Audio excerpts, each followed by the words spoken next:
레위기 1장부터 7장까지의 내용 가운데는 제사에 관한 규정들이 좀 등장하고 있습니다.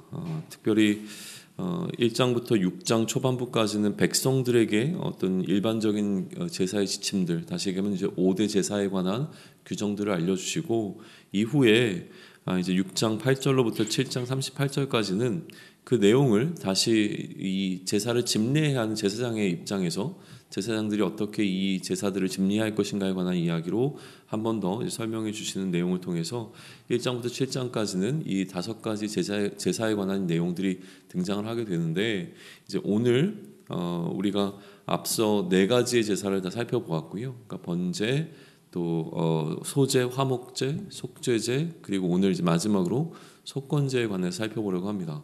우리가 하루에 한 장씩 성경을 이제 살펴보고 있는데, 사실 속죄제도 4장에서 끝나지 않고 5장 절반까지 좀 넘어오고 있고, 또 5장 후반부부터 6장 초반부까지 속건제가 이어지고 있기 때문에 이것을 이제 장으로 구별해서 좀 살펴보는 것은 이런 이제 본문이 접해지게 될 때는 약간 어려움이 있습니다. 그래서 오늘 일단은 속죄제 어제 나눴던 내용 가운데서 마무리 짓지 못했던 부분들을 좀 살펴보고요. 대신 오늘 속건제에 관해서는 6장 초반부의 내용까지 한꺼번에 좀 다루는 방식을 취해서 속건제까지 마무리를 좀 짓도록 하겠습니다. 속죄제를 먼저 좀 살펴보시면 어제 나누었던 이야기부터 좀 다시 정리를 좀 하시면 좋을 것 같습니다. 구조적으로 좀 살펴보시면 좋을 것 같은데요. 특히 레위기 같은 경우에는 우리가 이것을 좀 구조적으로 분석하시면서 또 이제 성경 공부 형식으로 지금 이 시간을 갖고 가시는 분들은 좀 적어가시면서 하시면 도움이 될 겁니다. 그냥 읽어서는 사실 어떤 내용을 이야기하고 있는지 좀 복잡하게 좀 등장하고 있기 때문에 나름대로 이제 정리를 하시는 방식으로 읽어가시면 레위기는 특별히 좀 유익이 되실 거고요. 한번 읽으실 때 뭐 나중을 위해서라도 내가 이번에 정리해 놓는다는 마음으로 좀 하시면 좀 도움이 되실 겁니다. 일단 속죄제를 살펴보는데, 속죄제는 4장 1절로부터 5장 13절까지가 속죄제에 관한 내용입니다. 4장 1절로부터 5장 13절까지가 속죄제에 관한 내용이고요. 크게 두 파트로 나누어 볼 수 있습니다. 4장 1절로부터 35절까지, 그리고 5장 1절로부터 13절까지로 크게 두 파트로 나눠서 볼 수 있는데요. 이 전반부는 일반적으로 속죄제를 드려야 하는 경우에 관한 이야기를 하고 있습니다. 그러니까 여호와의 계명 중에서 하나라도 이제 그릇 범한 경우에는 이 속죄제를 드려라 하는 내용에 관한 부분이고요. 이제 오늘 본문에 해당하는 5장에 해당하는 1절로부터 13절까지의 내용은 구체적으로 속죄제를 드려야 하는 경우들에 대해서 이야기를 해주십니다. 단순히 여호와의 계명 중에서 무언가 범했을 경우에 드리게 되어진 속죄제에 대한 일반적인 이야기는 이제 어제로 다 끝났고요. 오늘 본문 속에서는 이러이러한 경우에 속죄제를 드려라라고 구체적으로 이제 말씀해 주시는 부분에 해당하는 겁니다. 어제 나누었던 첫 번째 파트를 조금 더 다시 한번 정리를 해보면, 어제 나누었던 4장의 1절부터 35절까지의 일반적인 이 속죄제에 관한 내용들은 또 4가지로 나누어 볼 수 있는데, 이 4가지는 대상에 따라서 구별이 좀 되어집니다. 4장 3절로부터 12절은 대제사장들을 위한 규정이었고요. 4장 13절로부터 21절은 온 회중을 위한 규정이었습니다. 그러니까 대제사장이 범죄했을 경우, 온 회중들이 범죄했을 경우, 4장 22절로부터 26절은 족장이 범죄한 경우, 4장 27절로부터 35절까지는 평민들이 죄를 범한 경우, 그러니까 속죄 제사가 그들에게 필요한 경우. 다시 얘기하면 이제 네 개의 그룹이 등장하게 되어지는데, 대제사장과 온 회중과 족장과 평민이라고 하는 이 그룹이 등장을 해서 이 4개의 그룹으로 이 속죄제의 일반적인 규정에 대한 부분들을 나누어서 설명이 좀 되어졌던 거고요. 이 4가지의 그룹은 그들이 드려야 하는 제물과 또 그 제물의 피를 어디에 뿌릴 것인가라고 하는 부분으로 2개로 또 구분해 볼 수 있는데요. 앞선 대제사장과 온 회중은 좀 비중이 큰 속죄제에 해당한다고 좀 설명이 되어집니다. 왜냐하면 그들이 드렸던 이제 제물이 송아지였고, 또 그 피를 일반적으로 제단에다 뿌린 것이 아니라 이제 성소 안으로 들고 들어가서 그 휘장 앞에다가 뿌렸기 때문에 이 두 그룹의 속죄제는 조금 더 비중 있게 다뤄진다라고 이해가 되어지고요. 이후에 등장하게 된 족정과 평민의 경우에는 비중이 작은 속죄제로 묶여서 이들이 드리는 제물은 앞서 드렸던 이 대제사장과 온 회중이 드려야 하는 제물보다는 조금 더 값이 떨어지는 것으로, 또 그 피 뿌림이 성소 안으로 가져 들어가는 것이 아니라 번제단에 뿌려지는 것으로 이렇게 좀 구분이 좀 되어지기는 했었습니다. 그리고 오늘 이제 5장 1절부터 13절은 속죄제에 관한 규정의 두 번째 파트에 해당하는 부분인데, 이 두 번째 파트에서는 구체적으로 이러한 경우에 속죄제를 드려라 라고 이야기를 하십니다. 케이스에 관해서 이야기를 해주시는 겁니다. 앞에서는 대상에 관한 이야기를 했다면 이번에는 구체적인 케이스에 관한 설명을 좀 하시고 계시는 것이죠. 네 가지 케이스, 네 가지 경우에 관한 규정을 좀 주고 계세요. 속죄제를 드릴 네 가지 경우인데, 첫 번째 경우는 5장 1절입니다. 타인의 죄에 대해서 증언을 거부한 경우에 그런 일을 했으면 이제 속죄제를 드려야 된다라는 이야기를 하고 계세요. 첫 번째 경우는 타인의 죄에 대해서 증언을 거부한 경우에, 두 번째는 부정한 짐승과 접촉을 한 경우에 속죄제를 드리라고 이야기를 합니다. 그리고 세 번째는 부정한 사람과 접촉을 한 경우에 그렇게 하라고 이야기를 하고 있고요. 네 번째 경우는 함부로 맹세를 한 경우에 속죄제를 드리라라고 되어 있습니다. 이 네 가지의 경우에 속죄제가 이제 필요한데, 이 속죄를 하는 방법에 대해서 이제 5절로부터 13절에서 기록을 하고 있는 겁니다. 첫 번째는 우선 자복을 해야 된다라고 이야기를 해요. 5절 보시죠. 이 중 하나에 허물이 있을 때, 이 중 하나라고 하는 것은 앞에 얘기했던 네 가지 케이스 중에서 한 가지에 해당할 경우에는 아무 일에 잘못하였노라 자복하고, 일단 우선 내가 그 일에 대해서 잘못했다라고 자복하는 것, 다시 얘기하면 이제 회개하는 것이 우선되어져야 되고요. 그다음에 그 잘못으로 말미암아 여호와께 속죄제를 드리라라고 이야기를 하는데, 그때 드릴 때에 드리는 이제 제물이 암컷 어린 양 혹은 염소를 통해서 이 속죄의 제사를 드리라라고 이야기를 하고 있습니다. 제물, 그리고 나서 이제 등장하게 되어지는 내용, 나머지 7절로부터 13절은요, 사실 5절과 6절에서 이 네 가지 경우에 해당하는 속죄의 방법은 설명이 이미 다 된 겁니다. 첫 번째 자복하고, 두 번째는 속죄의 제사를 드릴 때에 그 제물을 어린 양 혹은 이제 염소로, 암컷이 어린 양이나 암컷의 염소로 드리라라고 하는 거로 설명은 이제 다 되었는데, 그 다음에 등장하고 있는 이 나머지 내용은 뭐냐면 제물의 예외 규정입니다. 예외 규정에 관해서 두 가지로 설명을 해주시는데, 만약에 이렇게 암컷의 어린 양이나 혹은 염소를 드릴 수가 없는 경우에, 재정적인 형편이나 이런 것들 때문에 이걸 드릴 수 없는 경우에는, 그러면 다른 것으로 드릴 수 있는데, 산 비둘기 2마리나 집 비둘기 새끼 2마리로 이 제물을 대체해라 라고 하는 이야기가 7절로부터 10절까지에 해당하는 내용입니다. 그런데 그리고 나서도 11절부터 13절까지의 내용은 뭘 이야기하냐면, 그조차도 할 수 없을 경우에, 그러니까 새를 통해서 이 속건제를 드릴 수 없을 경우에는 고운 가루 10분의 1 에바를 통해서, 다시 얘기하면 소제이죠. 그러니까 밀가루를 통해서 이 하나님 앞에 속건제를 드려라라고 하는 것으로 이 제물의 예외 규정에 관한 두 가지 설명을 더 해주고 있는 것입니다. 여기까지가 속죄제에 관한 설명이에요. 그러면 이렇게 정리해 볼 수 있죠. 속죄제는 여호와의 계명을 그릇 범한 경우에 드리게 되어지는 제사이고요. 특별히 하나님께서는 어떤 네 가지 케이스에 대해서는 반드시 속죄제를 드리라라고 말씀을 해주셨습니다. 속죄제를 드리는 방식은 첫 번째 죄를 고백하고, 그리고 나서 속죄의 제사를 통하여 속죄함을 얻기 위한 방편이 되어지는 것이 바로 속죄제가 되어진다고 하는 것이죠. 그리고 이제 마지막 제사의 형태는 속건제라고 하는 겁니다. 속건제에 관해서 하나님께서는 두 차례에 걸쳐서 모세에게 말씀을 하신 것으로 기록되어져 있습니다. 5장 14절에 보게 되면 여호와께서 모세에게 말씀하여 이르시되 라고 하시면서 속건제에 관한 이야기를 하시고요. 6장 1절로 넘어가면 거기도 마찬가지로 여호와께서 모세에게 말씀하여 이르시되 라고 하면서 속건제에 관한 이야기를 하십니다. 그러니까 다시 얘기하면 속건제를 마치 모세에게 두 차례에 나눠서 설명해 주신 것처럼 기록이 되어 있는 건데요. 우리는 이제 그 전체를 좀 오늘 살펴보려고 합니다. 그러니까 5장 14절로부터 6장 7절까지가 속건제에 관한 내용입니다. 이 전체가 속건제에 관한 내용이고 이것은 여호와께서 모세에게 말씀하셨다라고 하는 것을 기준으로 했을 때 두 단락으로 구분해 볼 수 있는 것이죠. 속건제에 관한 이제 말씀의 구조를 전체를 놓고 보게 되어지면 세 가지의 경우로 나누어서 설명해 볼 수 있습니다. 5장 15절과 16절인 경우에는 여호와의 성물에 대해서 범죄한 경우에 관해서 설명하고 있고요.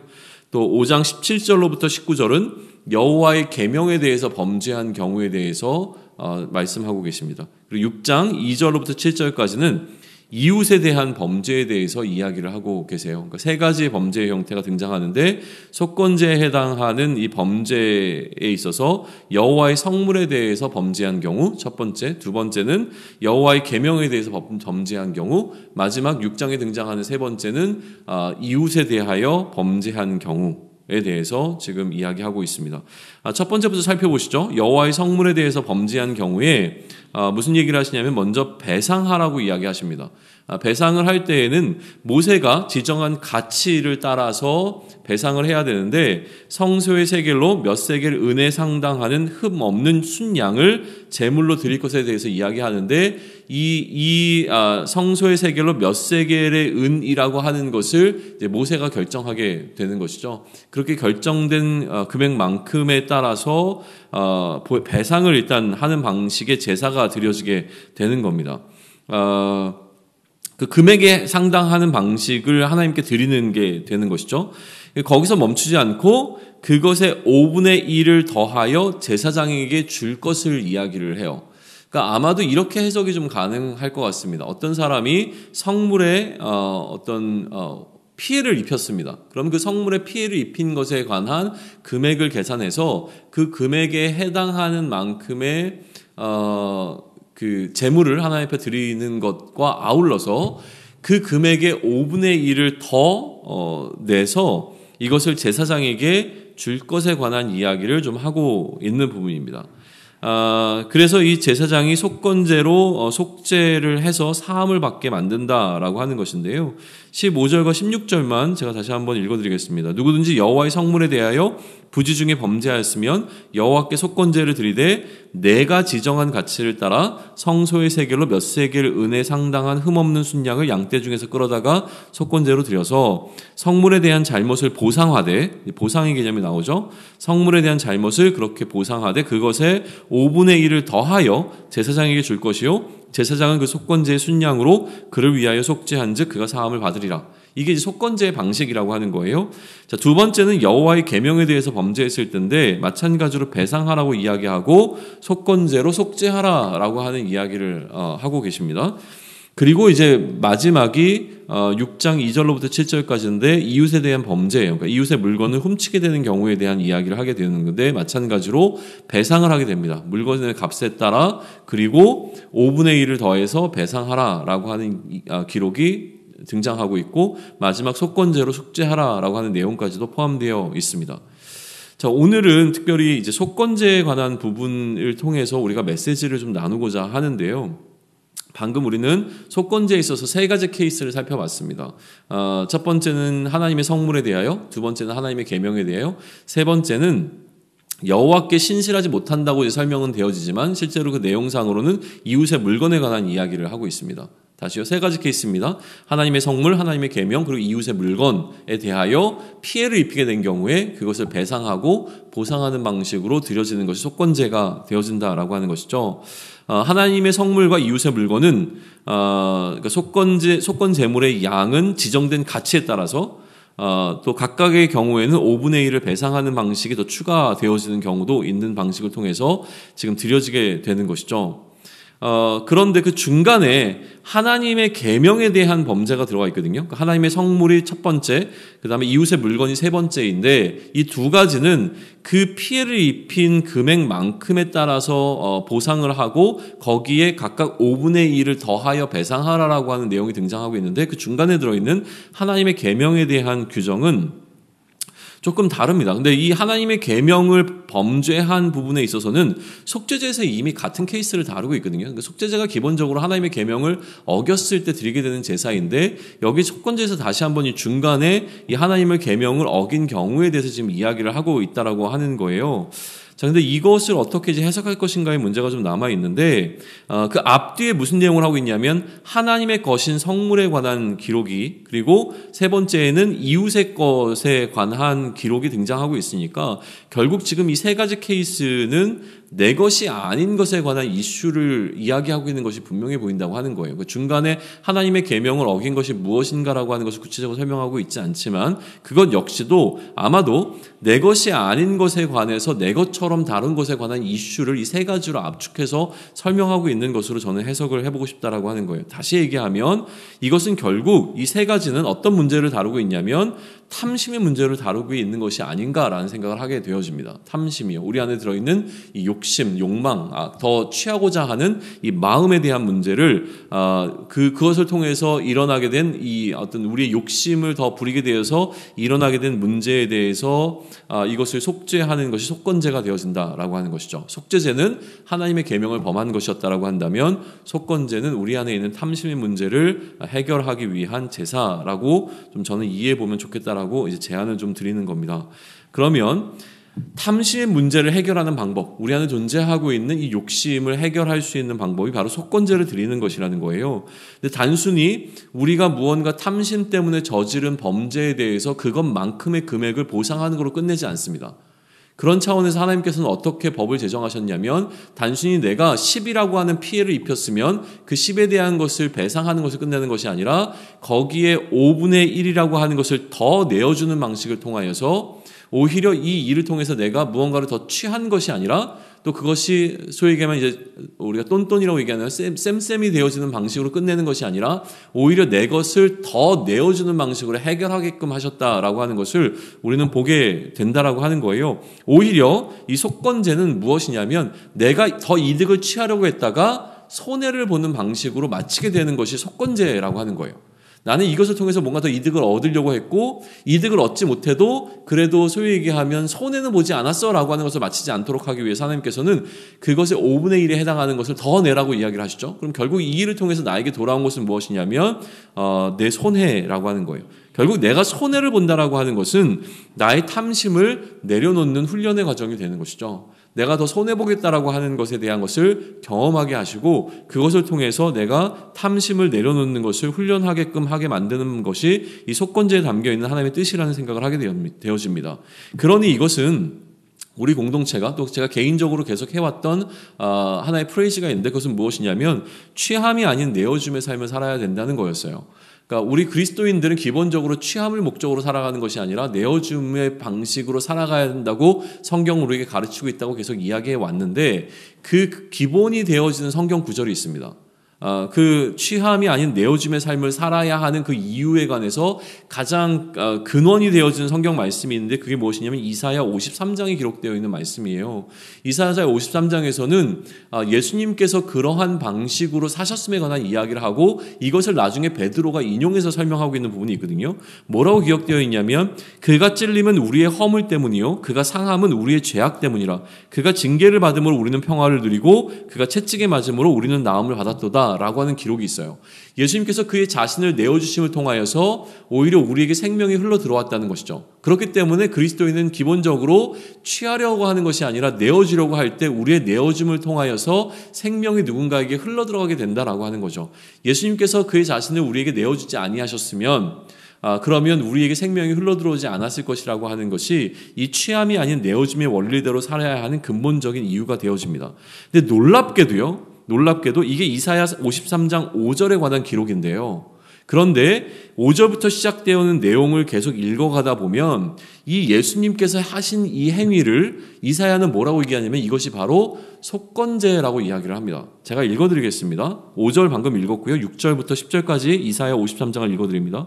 우리는 다 양 같아서 그릇 행하여 각기 제 길로 갔거늘 여호와께서는 우리 모두의 죄악을 그에게 담당시키셨도다. 그가 곤욕을 당하여 괴로워할 때도 그의 입을 열지 아니하였으며 마치 도수장으로 끌려가는 어린 양과 털 깎는 자 앞에서 잠잠한 양같이 그의 입을 열지 아니하였도다. 그는 곤욕과 신문을 당하고 끌려갔으나 그 세대 중에 누가 생각하기를 그가 살아있는 자들의 땅에서 끊어짐은 마땅히 형벌을 받을 내 백성의 허물 때문이라 하였으리요.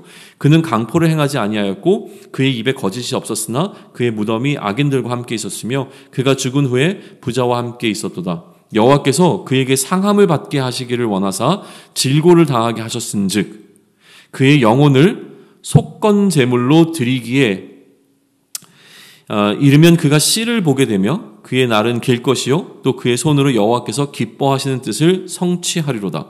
10절에 보게 되면 하나님께서 그로 하여금 상함을 받게 하시기를 원하시고 질고를 당하게 하셨다고 이야기하는데 그의 영혼을 속건 제물로 드리기에 라고 설명이 되어 있습니다. 그러니까 이 모든 것은요, 예수님께서 우리를 위한 속건 제물이 되어주셨다라고 하는 이야기를 지금 하고 있는 거예요. 근데 이 속건 제물이 되어주시는 그 예수님의 그 행위에 있어서 이것은 취함이 아닌 내어줌의 방식이라고 한다면 속건 제물은 결국 우리로 하여금 우리가 갖고 있었던 탐심이라고 하는 부분을 해결하기 위한 제사가 되어진다라고 설명할 수 있다라는 좀 제안을 제가 드리는 겁니다. 그러니 결국 이처럼 우리가 오늘을 살아가면서 우리의 일상을 통해서 하나님께 드려야 되는 속건제사라고 하는 것은, 속건제라고 하는 것은 우리의 탐심을 내려놓는 것이 될 것입니다. 우리의 탐심을 내려놓고 또 우리가 추구해 왔던 우리의 삶의 가치들을 내려놓고 취함이 아닌 내어짐의 삶을 사는 것, 이 삶이 예수님께서 기꺼이 그 자신을 속건 제물로 드리셨던 것과 마찬가지로 우리의 삶을 속건 제사로 드리게 되는 삶이 되어진다는 것이죠. 더 취하는 방식이 아닌 더 내어주는 방식으로 오늘을 살아갈 수 있는 우리가 되기를 소망을 합니다. 오늘 우리의 삶을 통하여서 우리의 욕심을 채우는 방식으로 살아가는 것이 아니라 예수님께서 말씀하신 그대로 또 예수님께서 행하신 그대로 우리가 따라가며 취함이 아닌 내어짐의 삶을 살게 될 때에 우리의 삶 자체가 하나님을 향해 드리게 되는 속건제가 되어질 것이고요. 이 속건제에 담겨있는 이 세상의 욕망을 쫓아 더 취하려고 했고 더 취하려고 하는 나의 욕심을 다양한 방식으로 위장해왔던 나의 거짓된 모습들을 내려놓고 내가 더 취하는 것이 목적이 아닌 더 내어주기 위하여 나에게 이 모든 것을 허락하신 하나님의 계획을 깨달아 예수님께 하나님께서 더 내어줄 것을 요구하셨던 것 마찬가지로 우리의 생명까지도 내어주는 방식을 통하여 이 땅을 살아가는 것을 통해 우리 주변에 있는 많은 사람들에게 우리의 내어줌이 오히려 그들의 생명을 살리는 일로 사용될 수 있는 그런 쓰임받는 우리가 되기를 소망하고요. 그렇게 되어지기를 축원합니다. 아멘.